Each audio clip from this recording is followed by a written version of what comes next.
അസ്സലാമു അലൈക്കും. ഇനി നമ്മൾ അറിയേണ്ട ഒരു വിഷയം, റസൂലുള്ളാഹി സ്വല്ലല്ലാഹു അലൈഹി വസല്ലമയുടെ മുമ്പിൽ ഇരിക്കുന്ന സഹാബത്ത് റസൂലുള്ളാഹി സ്വല്ലല്ലാഹു അലൈഹി വസല്ലം ഇൽമ ഹാസിലാക്കുന്ന സമയത്ത് അവർക്ക് എപ്രകാരമാണ് ഇത് ഉപകാരപ്പെടുന്നത് എന്നുള്ള വിഷയം. മുനാഫിക്കുകളായ ആളുകൾ സഹാബത്തിന്റെ കൂട്ടത്തിൽ ഇരുന്നുകൊണ്ട് ഈ ഇൽമു ശ്രവിക്കുന്ന സമയത്ത് അവർക്ക് യാതൊരു പ്രയോജനവും ചെയ്യുന്നില്ല. കാരണം അവരെ കൽബ് മുനവ്വറല്ല, അവരുടെ നഫ്സ് പരിശുദ്ധമല്ല, അവരുടെ ജിസ്മും തമ്മിലുള്ള ബന്ധം മാത്രമേ വരുന്നുള്ളൂ. മാത്രമല്ല, റസൂലുള്ളാഹി സ്വല്ലല്ലാഹു അലൈഹി വസല്ലമയുടെ വിഷയത്തിൽ അവർ ബുദ്ധി കൊണ്ടുപോലും അംഗീകരിച്ചിട്ടില്ല. എന്നിരിക്കെ അവർക്ക് യാതൊരു ഉപകാരവും കിട്ടുന്നില്ല. മറക്കും ഇത് മറ വന്നു ചേരുക. എന്നാൽ ആ കൂട്ടത്തിൽ നിൽക്കുന്ന സഹാബത്തില് ബുദ്ധി കൊണ്ട് അംഗീകരിച്ച സഹാബത്ത് ഉണ്ടാവും. ആ സഹാബത്ത് റസൂലുള്ളാഹി സ്വല്ലല്ലാഹു അലൈഹി വസല്ലമയുടെ നാവിൽ നിന്ന് ഉതിർന്ന് വീഴുന്ന ആ ജ്ഞാനശകലങ്ങൾ കേൾക്കും. അത് കാരണം അവരുടെ ശരീരത്തിൽ മാറ്റങ്ങളുണ്ടാവും, അവരുടെ ബുദ്ധിയിലും മാറ്റങ്ങളുണ്ടാവും. അതുവഴി അവര് ദുനിയാവിൽ വിഹരിക്കുന്ന സമയത്ത് ഉണ്ടാവുന്ന മാലിന്യങ്ങൾ അടിഞ്ഞുകൂടിയ ശരീരവുമായിട്ട് റസൂലുള്ളാഹി സ്വല്ലല്ലാഹു അലൈഹി വസല്ലമയ്ക്ക് മുമ്പിൽ വന്നിരിക്കുമ്പോൾ ആ മാലിന്യങ്ങൾ റസൂലുള്ളാഹി സ്വല്ലല്ലാഹു അലൈഹി വസല്ലമയ്ക്ക് ഇറങ്ങുന്ന തജല്ലിയുടെ അംശം കൊണ്ട്, അതിന്റെ സാന്നിധ്യം കൊണ്ട്, അതിന്റെ ശക്തി കൊണ്ട് എന്തായും ഇല്ലാതായി പോകും, കരിഞ്ഞു പോകും. പക്ഷെ അവർ വീണ്ടും ആ സന്നിധിയിൽ നിന്ന്, ആ മജ്ലിസിൽ നിന്ന് പുറത്തേക്ക് പോയിക്കൊണ്ട് ദുനിയാവിലേക്ക് ഇടപഴകുന്ന സമയത്ത് വീണ്ടും മാലിന്യങ്ങൾ വന്നു ചേരും. പക്ഷെ വീണ്ടും വന്നിരുന്നു കൊണ്ട് കഴുകും. ഇതിങ്ങനെ നടന്നുകൊണ്ടിരിക്കും. അതുകൊണ്ട് അവർക്ക് മാലിന്യം കൂടുന്നൊരവസ്ഥ വരുന്നില്ല. പക്ഷെ മാലിന്യം കൂടുന്ന അവസ്ഥ പിന്നെ എപ്പോഴാണ് വരിക? ഒന്നുകിൽ അവർ മജ്ലിസ് വിട്ടു പോകണം, അല്ലെങ്കിൽ റസൂലുള്ളാഹി സ്വല്ലല്ലാഹു അലൈഹി വസല്ലം ഈ ഇഖ്ലാത്തോട് വിട പറഞ്ഞു പോകണം. ആ സമയത്ത് അവർക്ക് എന്ത് ലഭ്യമല്ല? റസൂലുള്ളാഹിന്റെ മജ്ലിസ് ലഭ്യമല്ല, കഴുകാനുള്ള വെള്ളം ലഭ്യമല്ല എന്നതിന്റെ പേരിൽ പിന്നെ അവരിലേക്ക് വരുന്ന മാലിന്യങ്ങൾ ഒന്നായിട്ട് അടിഞ്ഞുകൂടും. അങ്ങനെ അടിഞ്ഞുകൂടിക്കൊണ്ട് എന്താവും? മറ പരിപൂർണമാവും. അങ്ങനെ അവര് സത്യവും അസത്യവും വേർതിരിച്ചറിയാനാവാതെ പല കുഴപ്പങ്ങളിലേക്കും ചെന്ന് ചാടും. അത്തരം ഒരു കൂട്ടക്കാർ സഹാബത്തിലുണ്ടായിരുന്നു. അതൊരു വശം.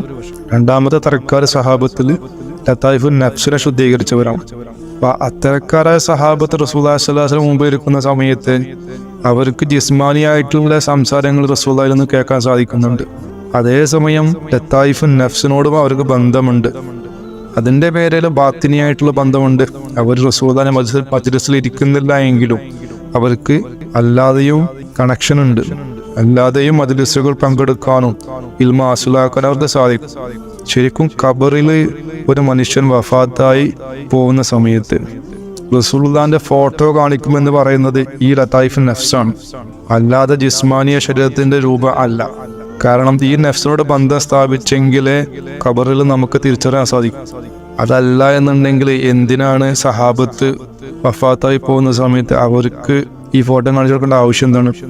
അവർക്ക് ആൾറെഡി ഇത് എത്രയോ വട്ടം കണ്ട് പരിചയിച്ചതാണ്. അതിന്റെ പേരിൽ സാധാരണ ആ ജിസ്മിന്റെ ഫോട്ടോ ആണെങ്കിൽ അവർക്ക് എളുപ്പമാണ്. നമ്മളെപ്പോലുള്ള ആളുകൾ റസൂലുള്ളാഹിനെ കണ്ടിട്ടില്ല സ്വല്ലല്ലാഹു അലൈഹി വസല്ലം. അപ്പൊ നമുക്കും ഫോട്ടോ കാണിച്ചിരുന്ന അവർക്കും ഫോട്ടോ കാണിച്ചു കൊടുക്കുന്നു എങ്കിൽ ഇതൊരു അനീതിയാണല്ലോ. അവർക്ക് മുമ്പേ കാണിച്ചു കൊടുത്തുകൊണ്ട് പിന്നെ കാണിക്കുന്ന സമയത്ത് എളുപ്പത്തിൽ മനസ്സിലാക്കാൻ സാധിക്കും. നമുക്ക് സാധിക്കൂല, നമ്മൾ മുമ്പ് കണ്ടിട്ടില്ല. അപ്പൊ അതിന് പിന്നെ ന്യായം കണ്ടെത്തിക്കാണ്ട് പണ്ഡിതന്മാര് പറയുന്നത് നൂറിന്റെ വിഷയങ്ങളാണ്. അള്ളാഹു അതിന് കഴിവ് കൊടുക്കും കിട്ടും എന്നൊക്കെയാണ്. അതിന്റെ ഹഖീഖത്ത് അതൊന്നല്ല. റസൂലുള്ളാഹി നഫ്സിനെ ദുനിയാവില് വെച്ചുകൊണ്ട് മരിക്കുന്നതിന് മുമ്പായിട്ട് ഒരു വട്ടം കാണുന്ന നിർബന്ധമാണ്. അങ്ങനെ കണ്ടവർക്ക് ഖബറിൽ വെച്ചിട്ട് ആ ഫോട്ടോ കാണിച്ചു തരുന്ന സമയത്ത് തിരിച്ചറിയാൻ പറ്റും. അല്ലേ? പറ്റൂല. ഇതിൽ സഹാബത്തും മറ്റുള്ളവരും തുല്യരാണ്. സഹാബത്താണെങ്കിലും റസൂലുള്ളാഹി നഫ്സിനെ കാണണം. ആ അവസ്ഥയിൽ എത്തിയവർക്ക് മാത്രമേ സാധിക്കുള്ളൂ. ജിസ്മിനെ കണ്ടവർക്ക് സാധിക്കൂല. അങ്ങനെ സാധിക്കുമായിരുന്നെങ്കിൽ ഒരു പക്ഷെ മുനാഫിക്കുകളെ ആളുകൾക്ക് ഈ ഫോട്ടോ കാണുന്ന സമയത്ത് വേഗത്തിൽ മനസ്സിലാക്കാൻ പറ്റും. അവരും ഉത്തരം പറയും. അതൊന്നും ലോജിക്കില്ലല്ലോ. അപ്പോൾ ലതായിഫുൻ നഫ്സിനോട് ബന്ധപ്പെട്ട സഹാബത്ത് അതിലുണ്ടായിട്ടുണ്ട്, അവർ വിജയികളാണ്. എന്നാൽ കുഴപ്പങ്ങൾ ഉണ്ടാകുന്ന സമയത്ത്, അഥവാ റസൂലുള്ളാഹി സ്വല്ലല്ലാഹു അലൈഹി വസല്ലമയുടെ വഫാത്ത് വന്ന ശേഷം ഇവർക്കും വലിയ കാര്യങ്ങൾ തടയപ്പെടുന്നുണ്ട്. എന്ന് വെച്ച് കഴിഞ്ഞാൽ ഒരു തീരുമാനങ്ങൾ എടുക്കേണ്ട വിഷയങ്ങളിൽ അവർക്ക് പതർച്ച വന്നേക്കാം. കാരണം ആ ഒരു മഖാമിലേക്ക് അവർ എത്തിയിട്ടില്ല. എങ്കിലും ലതായിഫുൻ നഫ്സിനോടുള്ള ബന്ധമുണ്ട് എന്നതിന്റെ പേരിൽ ജിസ്മാനിയ ബന്ധമുള്ളവരെക്കാൾ ഉന്നതരാണ് താനും. മറ്റൊരു കൂട്ടക്കാർ സഹാബത്തിന്റെ കൂട്ടത്തിലുണ്ട്. അവര് റസൂലുള്ളാഹി സ്വല്ലല്ലാഹു അലൈഹി വസല്ലം ജീവിച്ചിരിക്കുന്ന സമയത്ത് തന്നെ കൽബിയായ ബന്ധം സ്ഥാപിച്ചവരാണ്. അപ്പോൾ റസൂലുള്ളാഹിന്റെ കൽബിലേക്ക് നിരന്തരം തജല്ലി വർഷിച്ചു കൊടുക്കുന്നുണ്ട്. അത് നശിക്കുന്നതല്ല. ലതായിഫുൻ നഫ്സും കൽബൊക്കെ എല്ലാ സമയത്തും അവൈലബിൾ ആണ്. അത് മുഖേന റസൂലുള്ളാഹിന്റെ വഫാത്ത് അവരെ ബാധിക്കുന്നേ ഇല്ല. റസൂലുള്ളാഹി സ്വല്ലല്ലാഹു അലൈഹി വസല്ലമയിൽ നിന്നും സദാസമയത്ത് സഹായം കിട്ടിക്കൊണ്ടിരിക്കും. തജല്ലിക്ക് അവർക്ക് എല്ലാ സമയത്തും ലഭിക്കുന്നവരായിരിക്കും. അങ്ങനെയുള്ളൊരു കൂട്ടക്കാരും സഹാബത്തിലുണ്ട്. അപ്പൊ അവരൊക്കെ ഫിത്നയിൽ നിന്നും രക്ഷപ്പെടും.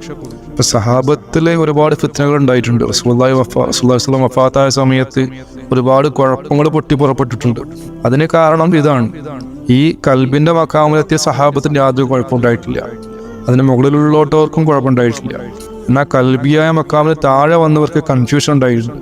എന്നാൽ അതിൻ്റെ പോലും മക്കാമിലെത്താത്ത ജിസ്മാനീയ ബന്ധം മാത്രം വെച്ചുകൊണ്ടുള്ള ആളുകൾ ഇതിൽ നിന്നും തെന്നിപ്പോയിട്ടുണ്ട്. അവരാണ് കുഴപ്പങ്ങൾക്ക് കാരണക്കാര്.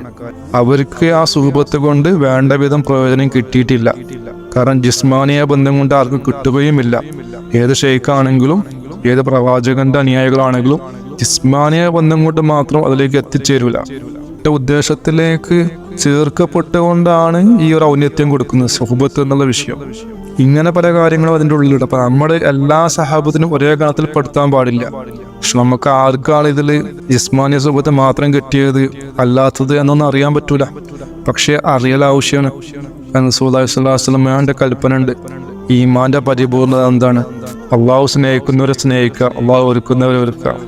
അള്ളാഹു സ്നേഹിക്കുന്നവരാണ് എന്ന് ധരിച്ചുകൊണ്ട് മുനാഫിക്കുകളെ സ്നേഹിക്കാൻ പോയി കഴിഞ്ഞാൽ ഈമാനിൽ കുഴപ്പമാണ്. അള്ളാഹു വെറുക്കുന്നവരാന്ന് വെച്ചുകൊണ്ട് മുനാഫിക്കുകളെ പോയിട്ട് സ്നേഹിക്കാൻ പോയി അതും കുഴപ്പമാണ്. അപ്പോൾ ഇതൊക്കെ നമുക്ക് പറ്റുന്ന അബദ്ധങ്ങളായിരിക്കും ഈമാൻ പരിപൂർണ്ണ അന്വേഷിക്കുന്നവരിൽ. അല്ലാത്തവർക്കും എല്ലാം കണക്കാണ്. അപ്പൊ അതിൻ്റെയൊക്കെ സഹായത്തിനായിട്ട് അള്ളാഹുവിന്റെ ഭാഗത്തു നിന്നും വരുന്ന ഒരു വലിയന്റെ നേതൃത്വത്തിൽ മുന്നോട്ട് പോയിക്കൊണ്ടിരിക്കണം. അദ്ദേഹത്തിൽ നിന്നും ഒരുപാട് ഇൽമുകൾ ഈ വിഷയത്തിലൊക്കെ ഹാസിലാക്കാനാണ്. സ്നേഹിക്കുന്നതിന്റെ വിഷയങ്ങളും വെറുക്കുന്നതിന്റെ വിഷയങ്ങളും എല്ലാ കാര്യങ്ങളും. പക്ഷെ അവർ പറയുന്ന കാര്യങ്ങൾ ഗ്രഹിക്കാനും മനസ്സിലാക്കാനും ഉറപ്പിക്കാനും നമുക്ക് എന്ത് വേണം? നമുക്കതിനൊരു തെളിവ് വേണം. എൻ്റെ ഷെയ്ഖ് ഒറിജിനലാണ് എന്നുള്ളൊരു ഉറപ്പ് വേണം. ഒരു ശരിയായ യക്കീൻ വേണം. ആ യക്കീൻ വരണം എന്നുണ്ടെങ്കിൽ ഷെയ്ഖ് ആരായിരിക്കണം? ദാക്കിറെ കൽബി ആയിരിക്കണം. ദാക്കിറെ കൽബിയാണെന്ന് നമുക്ക് ഉറപ്പിക്കണം. അതിനുള്ള മാർഗ്ഗം ഖുർആൻ പറഞ്ഞു തന്നിട്ടുണ്ട് സൂറത്തുൽ കാഫിൽ. ആ ആയത്ത് നമ്മൾ ഗ്രഹിച്ചുകൊണ്ട് അതിൻ്റെ അടിസ്ഥാനത്തിൽ ഷെയ്ഖ് മുറബിയാണ്, ഷെയ്ഖ് കാമിലാണെന്ന് മനസ്സിലാക്കി കഴിഞ്ഞാൽ പിന്നെ അദ്ദേഹമാണ് നമുക്ക് ഖുർആൻ ഓതി തരേണ്ടത്. നമ്മളെല്ലാം ഗ്രഹിക്കുകയും അനുസരിക്കുകയും വിശ്വസിക്കുകയും വേണം. അതില്ലാത്തവരെ വിശ്വസിക്കാൻ നമുക്ക് നിർബന്ധമില്ല. കാരണം നമുക്ക് ഇത് ഹാസിലായിട്ടില്ല. പേരെല്ലാം ഇത് കൊടുക്കുന്നത് മുന്നോട്ടുള്ള യാത്രയിൽ നമ്മളെ മുന്നോട്ട് കൈപിടിച്ച് കൊണ്ടുപോകേണ്ട ആളാണ് ഷെയ്ഖ്. അദ്ദേഹം ഷെയ്ഖ് തന്നെയാണ് നമുക്ക് ബോധ്യപ്പെട്ടുകൊണ്ടാണ് യാത്ര ചെയ്യേണ്ടത്.